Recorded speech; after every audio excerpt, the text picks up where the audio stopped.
Hi all, welcome to Rancho Labs Robotics Workshop. So today we will be learning about how to make a Stoker card project. It's day 2. So on day 2 we are covering some electrical components, sensors, Stoker card project in assignment 2.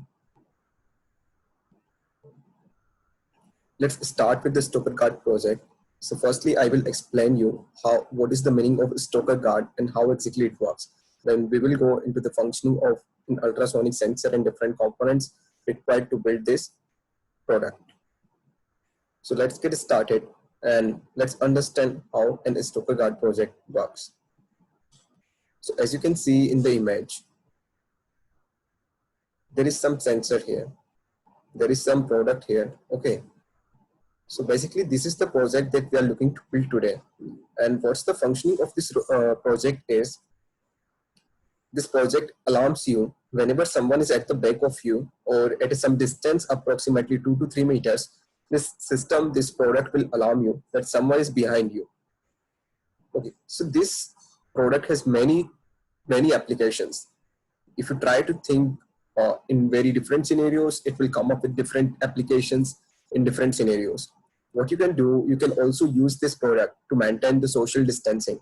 You can apply 4 sensors in total. Let's suppose one sensor is applied here, one at that side, and one is in the front. Okay.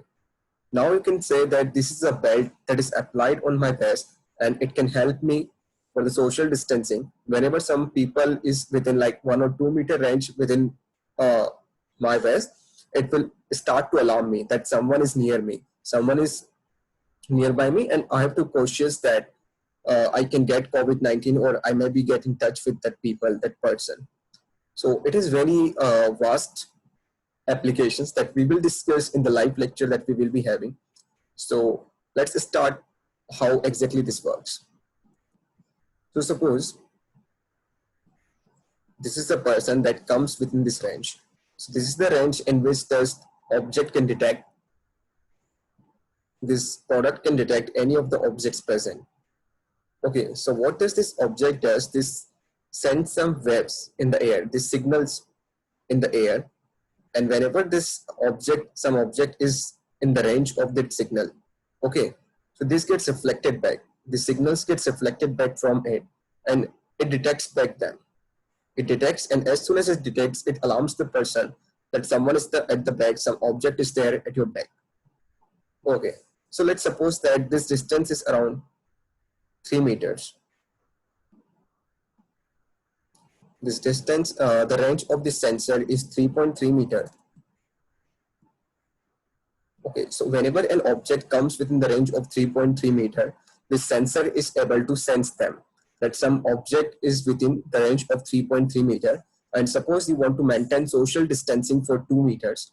You have to build this product to maintain social distancing for suppose 2 meters, then you will be making this line. So whenever any object comes within this range, within this 2.2 meters range, let me write that, 2 meters range. Okay, this product will alarm this person. Currently this will not alarm because you have set the range as 2 meters, but as soon as this object enters in this range, this object enters into this range 2.2 meter, it crosses 2 meters, it crosses, it will alarm you. It will give you some buzz sound, or it will alarm you. It will switch on an LED or light, whatever mechanism that you apply. And by that signal, you can know that someone is at my back. And accordingly, you can take your decision. So how do we build this product? How do we build this project? So for that, we need something that can calculate the distance. Okay. The first thing that we require to build this project is to have something that can calculate this distance, that it is at 2 meters. For that, we will be requiring with a sensor. Okay, so we will be requiring some sensors for it. The other thing that we require is an alarm system. So whenever your sensor senses something, that some object is within the range, you have to alarm this person. So you need an alarm system. An alarm system can be in the form of light, can be in the form of sound. Okay, so for the sound system, we can use a buzzer. So you can use a buzzer. So buzzer is an electrical component that we will see in the further slides. and it produces burst sounds. Light, for light you can use LED or a bulb. So whenever that bulb or light glows in front of that person can know that some object is behind me. Also, to use both the components and to control these both the things, we need a microcontroller. So suppose we are using Arduino. We also need maybe we need resistors for the circuit. We will be requiring with battery and some connecting wires. So this will be the things that we will be requiring, and also we may need a breadboard to connect this, all the things. So this will be the things that we require to make this whole product. Okay, so for the sensor, we will be using an ultrasonic sensor that we will explain in the further slides. An alarm system, we will be using a buzzer. Then we will be using to control both the devices, we will be requiring Arduino and its programming. And to power these circuits, we will be requiring with a battery. So let's proceed further and try to understand what exactly each of these components work and how to use them. This is a breadboard. We already know Arduino Uno.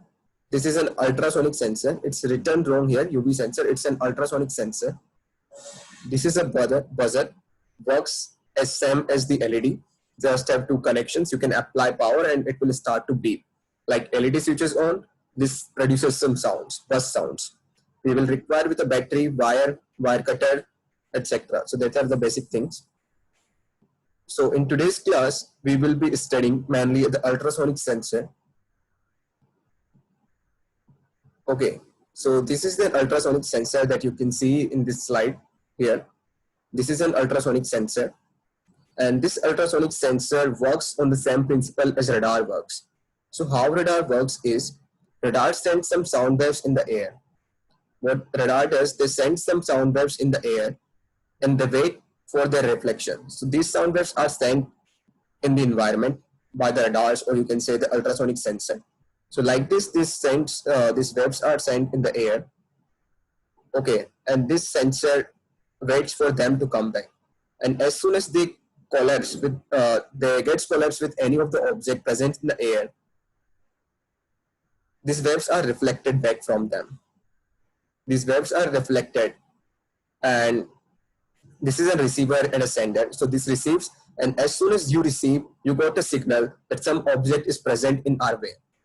So this is the working of a radar, and you can say similar as an ultrasonic sensor. So ultrasonic sensor also sends some sound waves in the air, and it waits for them to come back. If they come back, then you can conclude that some object is present in the air. So what's the difference between a radar and an ultrasonic sensor is, ultrasonic sensors uses ultrasonic sound. And what is an ultrasonic sound is that we can understand from here. So this is a spectrum for the sound waves, okay, so that are categorized based on their frequency. So there is a frequency starting with very minimum to very max, to max, okay. So this is a frequency timeline, you can say, where we have points like 20 hertz, 20 kilohertz, 2 megahertz, 200 megahertz, and all the frequencies are varying in between at other points. So the frequencies which are less than the frequency of sound waves, which are less than 20 hertz, are known as the infrasound. The frequency which are in the middle of 20 hertz to 20 kilohertz are known as acoustic sound.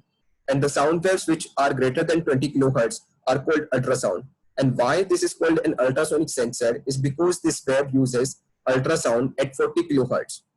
Okay, therefore these sensors are called ultrasonic sensors, and this is the audible range. This acoustic range is the audible range in which we listen.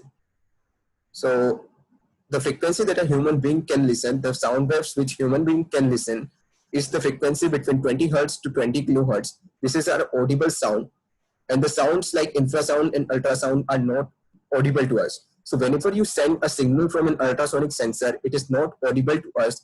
It is just a sound wave that is not much destructive, like it is not at all destructive if we use at 40 kilohertz, and it works very fine. And whenever it gets reflected back, it is stored, like it is gets back in the receiver, and we got to know that some object is present in the air. And there is a range also for this ultrasonic sensor. That range is from 3 centimeter. The range for this sensor that you can detect object is from 3 centimeter up to 330 centimeter. It can go vary from 400 centimeter also, that depends on the frequency. But this ultrasonic sensor that you get in the market, the pink one, you can be sure about the 330 centimeter range. But some can detect up to 400, some can detect up to 380 centimeter. But to be sure about it, you can go always with 3 centimeter and 330 centimeter range. Here in this image, you are seeing two objects here. So one is the sender, one is the receiver, you can say, and one is the transmitter. So transmitter sends the sound waves in the air, and this receiver receives the sound waves which are reflected back. Okay, so you can say that one is the transmitter in this, and the other is receiver. Okay, this is the transmitter and this is the receiver. So one sends the sound waves in the air and other waits for receiving them. Now we will study how to use this ultrasonic sensor with our Arduino. So suppose this is an Arduino here. This is an Arduino here, and this ultrasonic sensor is connected to pin number 13. This ultrasonic sensor is connected to pin number 13. Okay, and now we will study how to send some waves, how to trigger this, how to on the ultrasonic sensor using the Arduino and send sound waves in the air and then collect them and accordingly calculate the time. So this before that we go proceed there, let's understand first, this is the range of an ultrasonic sensor. So sound waves are sent in these directions, and objects present in this way can be detected up to 3.3 meters range. But if you have an object that is present in this range, like here, so there are no sound waves sent in this direction. So this is the field in which only the sound waves are reflected. Okay, so this object is not detected here. Therefore, you can't detect an object that is present in the out of range. This object is not detected while the object present here is detected. So that's the thing that you have to remember from today, that object present here and here are not detected. Objects present only in this field of view, you can say, are detected. And you can also calculate the time taken. You can also calculate the distance in which at which the object is present. Suppose I have to calculate this distance, and suppose this is distance r. This is distance equal to r. Okay, so how you can calculate this distance is, you need to calculate the time taken by this wave to come back. Whatever wave you are sending here, and the waves are coming into this. Okay, so what you want to do, you want to calculate the time. Suppose you have calculated the time already, then you can use the formula speed is equals to distance upon time. Okay, and the speed is the speed of sound. This is the speed of sound that we already know, and we are saying that we have calculated the time, we have measured the time taken by this wave to come back by reflecting from an object. From here, we can calculate this distance also.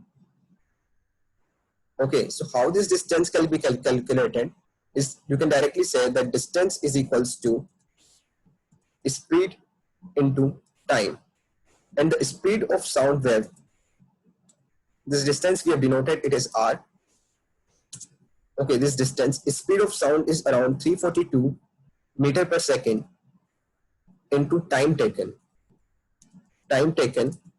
But we also have to divide it by 2, because this is the time taken for the wave to go and come back. This is to and fro time, but we only need the time taken in one way.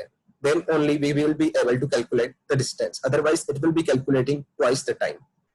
So by this formula, r is equal to 342 meter per second into time taken by 2, you can calculate exact distance at which the object is present, and accordingly you can take the decision that you want to alarm your man when 2 meters of distance is there, 1 meter of distance is there.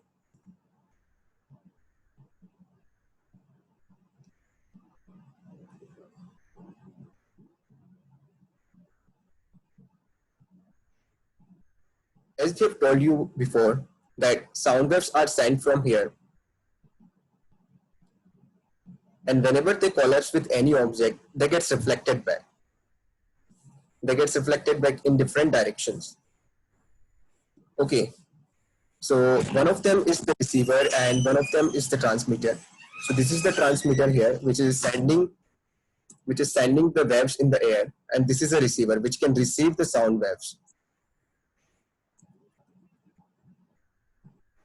And as soon as this receiver gets sound waves, this gives a signal to the Arduino, so that Arduino can know that we have detected an object in the air, and accordingly Arduino can alarm or buzz that sounds, or give an alarm system to the person.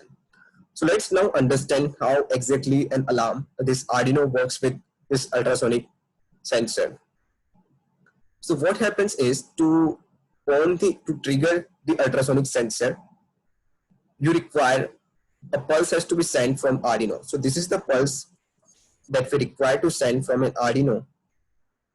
So this is a high signal that we require to send from Arduino, and accordingly your Arduino, your sensor will start to give the signals in the air. It will start to produce signals in the air. It will transmit the sound waves in the air. Okay, only by giving this pulse. So by this pulse, you mean that this pulse goes from Arduino to your sensor, and accordingly sensors produce ultrasonic sounds.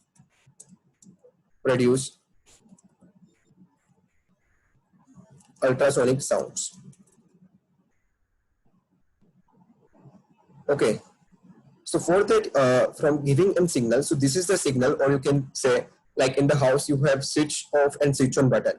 So you can say similarly, this is the switch on button for this ultrasonic sensor. So whenever this receives this signal, this gets switched on, this gets triggered, and this produces this sound waves. And as soon as this sound waves collapse with any object, they get reflected back, and there is an echo produced, and this echo is received in the receiver. And this receiver, as soon as this receiver receives some signals from the air of ultrasonic waves that we have sent, this receiver produces another signal to the Arduino, and it also produces this pulse. See, here is a pulse that is going. So this pulse is sent to the Arduino. This pulse is sent to the Arduino, and then this Arduino can take the decision accordingly, what it has to do, or what accordingly to the distance measured, if it has to take some action or not.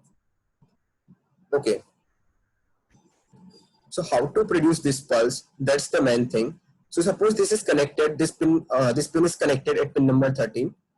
This pin of ultrasonic sensor is connected to pin number 13, and to produce this signal, what we have to do, we have to make sure that it is low for some time, suppose low for 2 milliseconds, and then it is high for 10 milliseconds, then again it is low for 2 milliseconds. Okay, so by these lines we can ensure that this high pulse is generated, and if this sent to the Arduino, if this sent to the sensor, then this sensor will produce this sound waves, and as soon as this sound waves collapse with any object, they will get reflected back, and this sensor will automatically produce a signal that is sent to the Arduino, and you have to receive that signal in the Arduino. Once you receive the signal, you got to know that how much total time it took from my signal sent to the signal coming back, and accordingly it can calculate the time, that what time it took exactly, and by that we know that this time is known to us, that speed is already known to us, and accordingly we can calculate the distance of the object at which it is present.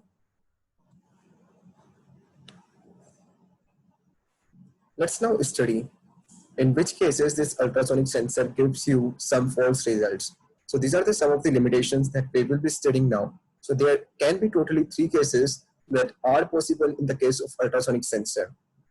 The first is, your object may be too small. but you are trying to detect a very small object and you have sent some waves to it from your transmitter, and you are getting some waves to reflect back in this. But there may be very small range of waves that are reflected, and they may get reflected from here and here only. And this wave that you were expecting that will get reflected, but is not reflected. And there may be that your this ultrasonic sensor will be giving a data that there is no object in the way, and you may be taking decision accordingly. So this is the one case where you might take the wrong decision based on your ultrasonic data.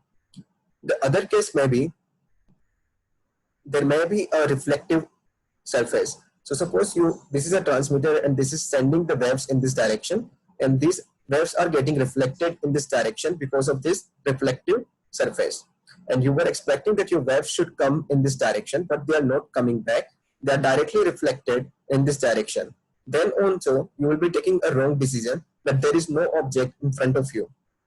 The third possibility is just the constraint that this type of ultrasonic sensors, that is HC SR04, cannot detect more than 3.3 meters. So this is the range in which only this can detect. If their object is present far away from 3.3 meters, then your object will not be detected. The sensor cannot sense that.